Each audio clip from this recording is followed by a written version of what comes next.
aprofundar um pouquinho mais o nosso olhar sobre essa discussão palpitante que vem tomando os espaços da discussão política e da discussão sobre sustentabilidade, que é o que é a política hoje, ou pelo menos o que a política deveria ser nessa sociedade que emerge, nessas mudanças que emergem.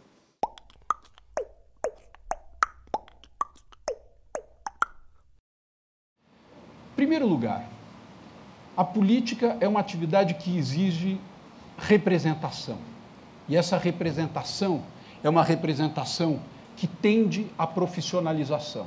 E a profissionalização tende à formação de certos aparatos organizados cuja lógica de funcionamento nem sempre é idêntica à lógica de funcionamento da vida associativa da comunidade. Segundo lugar, não há qualquer experiência no mundo até aqui, talvez venha a existir, salvo em países totalitários, de se construir alguma coisa na sociedade sem partidos políticos. Os partidos políticos, eles não são mais necessários, objetivamente. Eles tiveram uma necessidade imensa, desde a sua origem, durante pelo menos 2 séculos ou 1 século e meio. Hoje, claramente, eles não são mais necessários. Só que tem um problema sério, que é o seguinte: eu acho que esta reunião e tudo o que está em torno dela é um sintoma dessa falta de necessidade dos partidos no momento atual. No entanto, a democracia parlamentar, ao contrário, ela está na sua infância ainda. E a democracia parlamentar, ela necessitou dos partidos, e os partidos surgiram para que a democracia parlamentar funcionasse bem. O problema nosso é que, para aprofundar a democracia, e aí eu estou supondo que ela seja parlamentar, hoje é preciso superar os partidos. Isso é que seria novo. Na medida em que os partidos foram tão necessários para a democracia parlamentar funcionar, eles acabaram criando, na verdade, um oligopólio. Não há país, mesmo nos países das democracias mais avançadas, a legislação criou um oligopólio da política. Os partidos eles fazem parte desse oligopólio e eles resistem a movimentos que venham de fora.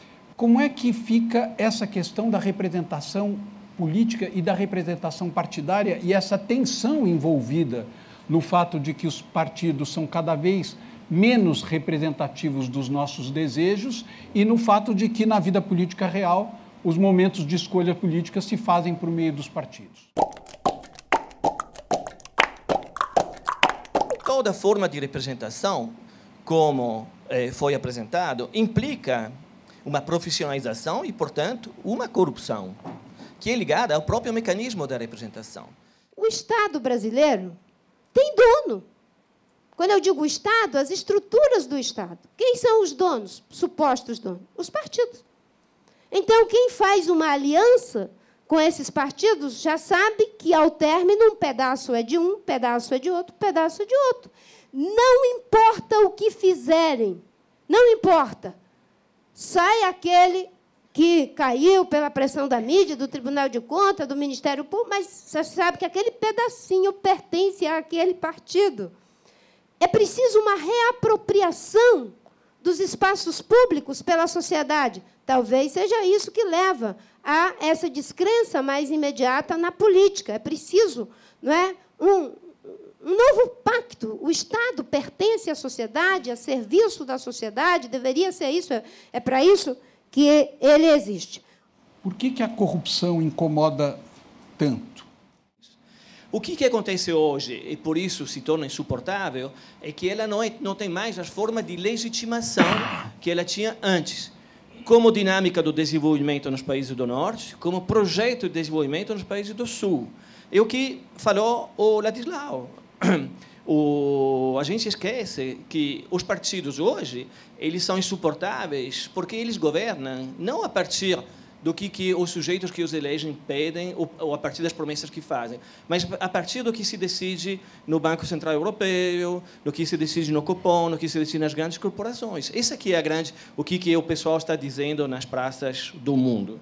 O poder corporativo é essencial como deformador dos partidos políticos, é ele que financia os candidatos, essencialmente. Né?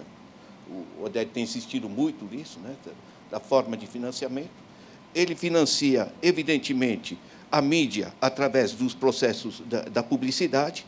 Ele cria nossas identidades, né? Como foi, né? O Coco mencionou, enfim, o Zara, quer dizer, você, sentindo o vazio de identidade das pessoas, você preenche com identidades comerciais, né? Eu uso tênis tal, eu uso... Né? Você cria identidades artificiais, né? Gera esse buraco negro do consumo que você está falando. Quer dizer, eu acho que tem que estar muito presente a deformação política gerada pelo poder das corporações. Né?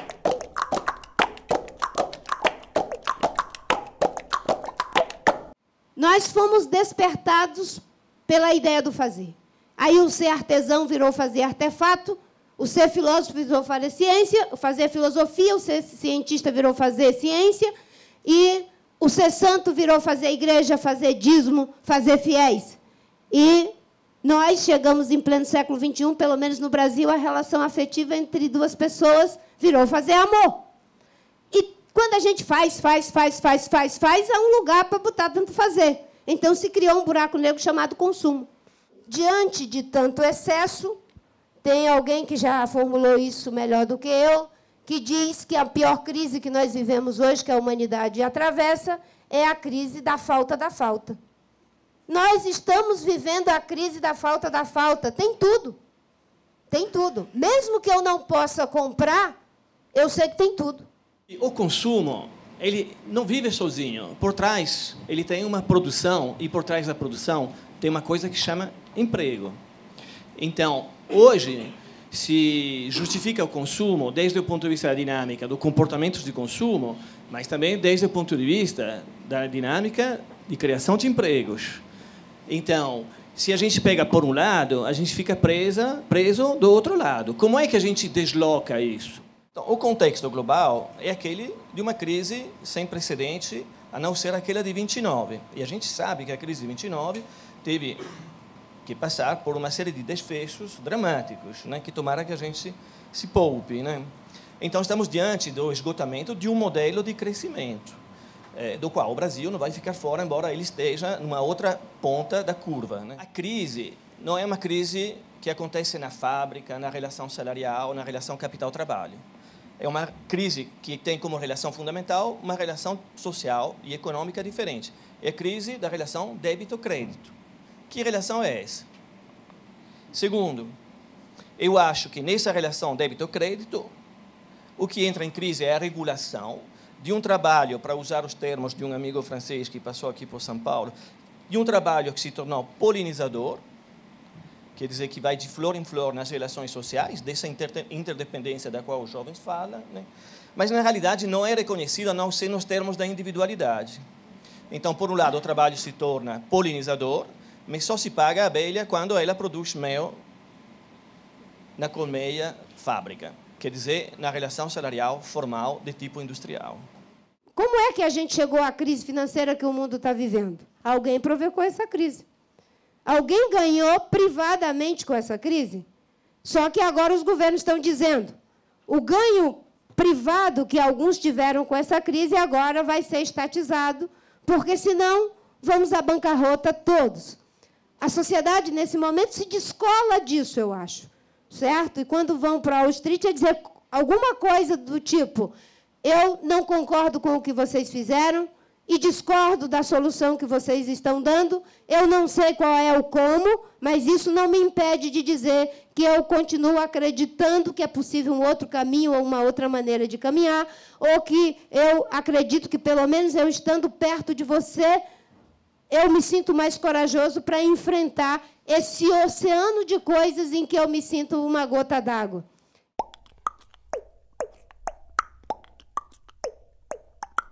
Como diz o professor Edgar Morin, no começo, a mudança é apenas um desvio. E nós temos que ficar atentos para ver quais são os desvios que a gente quer ajudar a prosperar. Com certeza, o desvio dos jovens enlouquecidos para consumir em Londres não é esse o desvio que queremos que prospere. O desvio que queremos que prospere é o da capacidade de continuarmos nos comprometendo uns com os outros, colocando uns aos outros como sujeitos da história, sem a promessa de que haverá um salvador da pátria.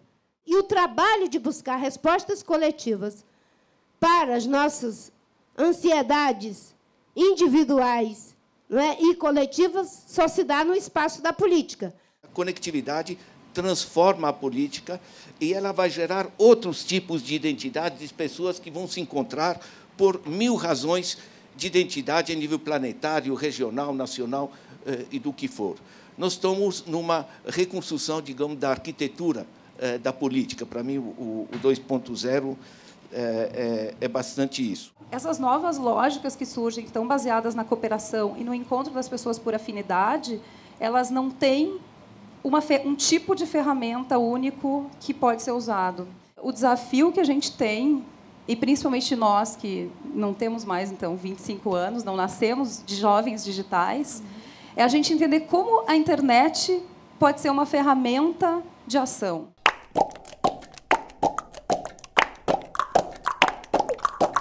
A cooperação, ela tem um lugar fortíssimo na vida social, o que é óbvio, mas ela vem se desenvolvendo a partir das mídias digitais de maneira exponencial. Se você tem uma maçã, eu tenho uma maçã, eu te dou a minha, você me dá a tua, continuamos com a mesma coisa, certo? Se eu tenho uma ideia, passo para você, você passa a tua ideia para mim, os dois dobramos o nosso... Né? Ou seja, a evolução que é central nesse século XXI, que é a evolução para a sociedade do conhecimento, ela gera naturalmente processos colaborativos. E na Revolução 2.0, essas individualidades aparecem como singularidades que cooperam entre si, se mantendo tais. Então, esse que é o desafio e que está acontecendo nesse movimento que a gente viu inicialmente na Revolução, na Primavera Árabe, e que agora a gente está assistindo, sobretudo na Espanha, nas acampadas. A mídia nunca prestou atenção, né? O Sarkozy, o Obama, sempre falaram que foram pegos de surpresa pela Primavera Árabe. Não nós. Quem prestou atenção no que está acontecendo nesse processo, e aí eu quero chamar a atenção que o Fórum Social Mundial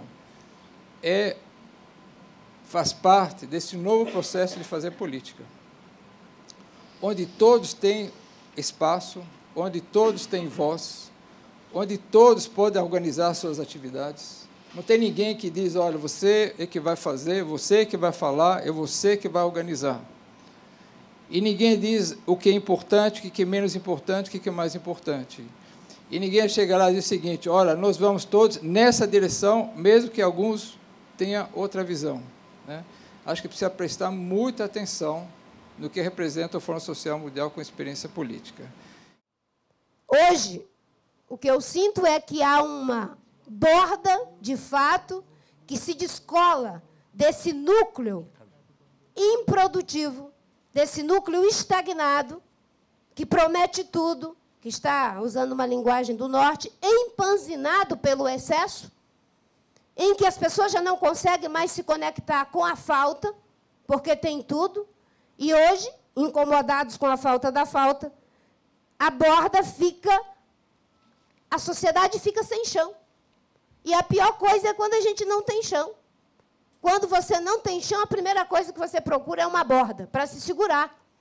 Se eu estou sem superfície para sonhar, se eu estou sem superfície para acreditar, se eu estou sem superfície para me colocar como construtor da minha história, para, como diz o Daniel Combandi, usar a liberdade que eu conquistei para construir o futuro que eu desejo, então eu me apego a uma borda.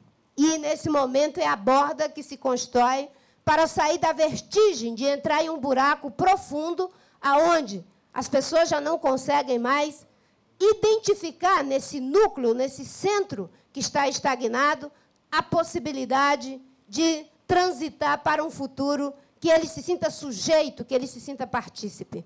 Eu acho que é o momento de metabolizar as transformações que estão acontecendo na borda sem a ansiedade de transformar em uma institucionalidade, qualquer que seja ela, de forma a priorística para o serviço da política. Então, está integrado a desconcentração do poder, né, a democratização com as novas estratégias de organização com o poder mais desconcentrado, com essa realização mais plena da humanidade, porque eu acho que não é apenas a gente preservar o planeta e a noção de limites, né, dos excessos, também tem um desejo de realização plena da humanidade. Acho que é um dínamo, são duas forças.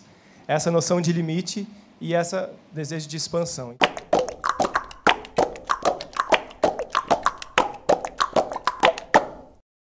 O que eu faço? E o que eu faço do ponto de vista concreto da política como ela é, tendo em vista que o meu objetivo não é simplesmente me reproduzir como político, mas, antes de tudo, me manter como sonhático. Temos um sonho, temos o objetivo, sabemos mais ou menos onde é que queremos chegar. Agora, então, o que fazer para chegar lá? E segundo, fazer. Agora, pronto. Agora, no fazer, não fazer sozinho. E aí vem uma outra coisa que é uma novidade dos nossos tempos, que as redes sociais, no fundo, transmitem essa perspectiva. É chamada ação em rede. E o que a gente descobriu é que o jovem, primeiramente, se vê como sonhador, ele se autodefine como sonhador, mas quando a gente fala com ele sobre sonho, o sonho dele é absolutamente pragmático. Ele não está sonhando com um fim, ele está sonhando com o hoje, ele está sonhando com o que ele vai fazer agora, o que ele vai fazer amanhã, com o que ele está vendo no dia a dia dele. Todas as pequenas coisas que ele faz, ele está vendo um resultado direto daquilo que ele está fazendo. A gente chama essas ações de micro-revoluções. E ele acredita que ele está fazendo micro-revoluções. Acho que desenvolvimento é a gente estar se tornando aquilo que a gente é. A gente não é o que a gente é ainda. A humanidade plena, essa nova humanidade, que tantos falam de formas diferentes. Então, eu acho que a gente tem um espaço completamente aberto para nos recriarmos como humanidade, e a intergeracionalidade é um caminho para isso. É uma outra dinâmica do poder, que o Spinoza vai chamar de potência, que é quando os meios e os fins ficam juntos e não se separam, que é a democracia. E que o Maquiavel chama exatamente como uma multidão em armas, quer dizer, a multidão que detém seu próprio poder sem entregá-lo a nenhum leviatã. Hoje, essa multidão mantém esse próprio poder na medida que o produz, essa potência, nas redes das quais fala o Bentley. Tem um darwinismo político acontecendo no mundo. Eu vou usar isso como metáfora, porque não é a evolução natural, mas é a evolução do processo cultural, da construção humana, que não tem tudo sob controle, certinho, ali, aplicadinho. Algo de surpreendente acontece. A política 2.0 é entender que a nova forma de fazer política ainda não tem uma forma, ainda não tem uma fórmula. O que tem é um processo em curso no mundo inteiro. A função do IDS não é uma função de qualquer maneira propagandística ou algo que vale. A função é uma reflexão comprometida, uma reflexão engajada, uma reflexão consequente, mas é, antes de tudo, uma reflexão crítica. Ninguém sai daqui com soluções simples, mas todo mundo sai daqui com o coração cheio de questões e com o sentimento de que valeu muito a pena a gente ter participado dessa manhã de conversa. Obrigado a todos.